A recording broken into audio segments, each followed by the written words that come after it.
할렐루야. 사랑하는 대강의 가족 여러분, 오늘 하루도 하나님의 말씀과 동행하는 삶이 되길 소망합니다. 오늘 함께 나눌 하나님의 말씀은 열왕기하 20장 1절에서 6절 말씀입니다.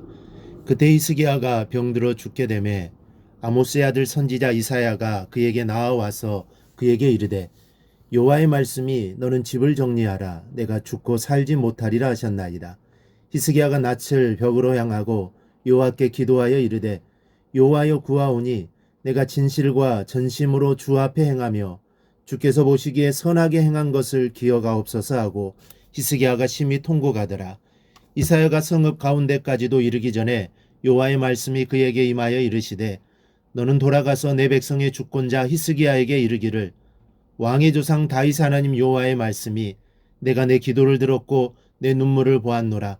내가 너를 낫게 하리니 내가 3일 만에 여호와의 성전에 올라가겠고 내가 내 달에 15년을 더할 것이며 내가 너와 이 성을 아수르 왕의 손에서 구원하겠고 내가 나를 위하고 또 내 종 다윗을 위함으로 이 성을 보호하리라 하셨더라. 아멘. 오늘 본문은 그때 히스기야가 병들어 죽게 되었다는 말씀으로 시작하고 있습니다. 그때라는 말은 아수르가 1차로 침공했을 때를 말합니다. 히스기야 왕은 29년간 통치를 했는데 병이 나온 후 15년간 생명이 연장되었으므로 그의 병은 제14년에 발병했음을 알 수 있습니다.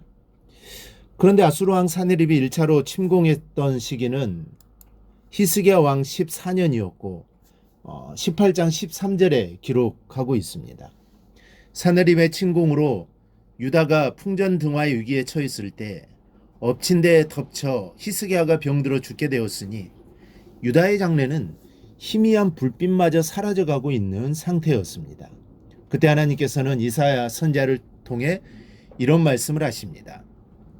1절을 보면 너는 집을 정리하라. 내가 죽고 살지 못하리라. 유언을 남기고 죽을 준비를 서두르라는 말입니다.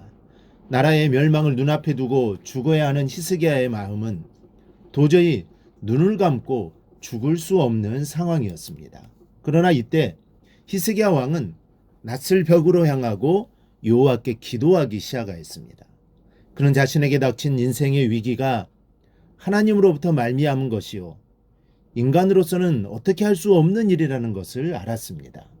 그래서 그는 하나님께 기도하였습니다. 즉 그는 자기에게 인생의 위기를 허락하신 하나님만이 자신을 그 위기에서 구하실 수 있다는 것을 알았던 것입니다. 결국 그는 하나님께 은혜를 입어 자기에게 닥친 인생의 위기를 넘길 수 있었습니다. 우리 성도 여러분, 우리는 여기서 인생의 위기를 당면했을 때 대처하는 최선의 방법이 무엇인지를 배워야 합니다. 우리는 대개 인생의 위기를 만나면 자신의 힘으로 극복하려고 합니다. 그리고 자신의 힘으로 안 되면 다른 사람의 힘을 의지하려고 합니다. 물론 우리는 인생의 위기가 닥치면 그것을 극복하기 위해 모든 노력을 다 기울여야 합니다.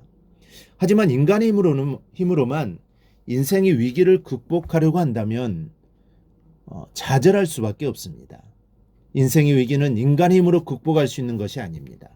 인간의 노력으로 극복할 수 있는 것이라면 그것은 인생의 위기가 아닙니다. 단지 일시적인 어려움일 뿐입니다.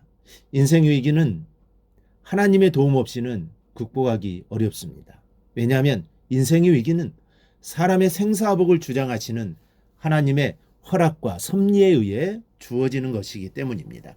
물론 하나님이 고의적으로 인생들을 위기에 몰아넣으시는 것은 아니지만 하나님의 허락이 없다면 인생의 위기는 닥치지 않습니다. 그러한 의미에서 인생의 위기를 해결할 수 있는 답도 하나님께 있습니다.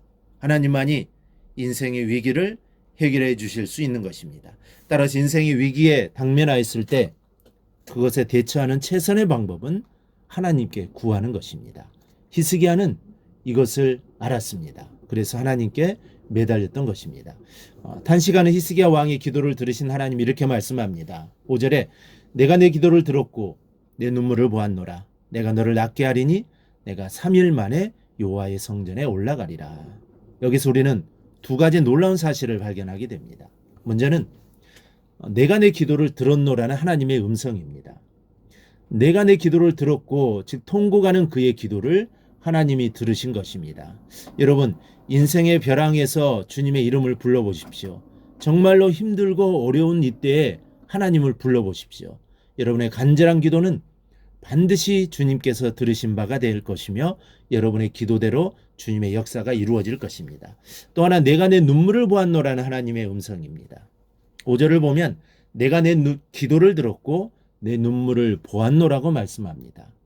내가 내 눈물을 보았노라는 이 말씀은 그저 우는 모습을 보셨다는 말씀이 아닙니다. 이는 너의 아픈 마음을 내가 다 안다라는 말씀이요, 너의 그 아픔을 내가 해결해 주겠노라는 뜻이 담겨 있는 말씀입니다. 하나님께서 나의 눈물을 기억해 주시기만 한다면 그 문제는 해결되었다고 보면 됩니다. 그래서 시인은 시편 56편에서 나의 눈물을 주의 병에 담으소서 하고 기도합니다. 시편 126편 5절에서는 눈물을 흘리며 씨를 뿌리는 자는 기쁨으로 거두리로다 노래하고 있습니다. 하나님은 나의 기도를 들어 응답하시는 분이시요, 나의 눈물을 기억하고 계시는 분입니다. 그러므로 나의 기도와 눈물을 주님께 드려보십시오. 반드시 응답해 주실 것입니다. 6절을 보니 내가 내 날에 15년을 더할 것이며 내가 너와 이 성을 아수르 왕의 손에서 구원하고 내가 나를 위하고 또 내 종 다윗을 위함으로 이 성을 보호하리라 응답해 주십니다. 그리고 8절 이하를 보니 그 징조로 그림자가 10도를 뒤로 물러가게 해달라는 히스기야 왕의 요청대로 일용표 위에 나아갔던 해 그림자로 10도를 물러가게 하셨다고 했습니다. 우리 사랑하는 여러분, 오늘의 말씀 속에 한 가지만은 꼭 기억해 두시고 평생토록 이 말씀을 잊지 마시기 바랍니다. 내가 내 기도를 들었고 내 눈물을 보았노라. 나의 기도를 응답해 주시고 눈물을 닦아주시는 주님이십니다.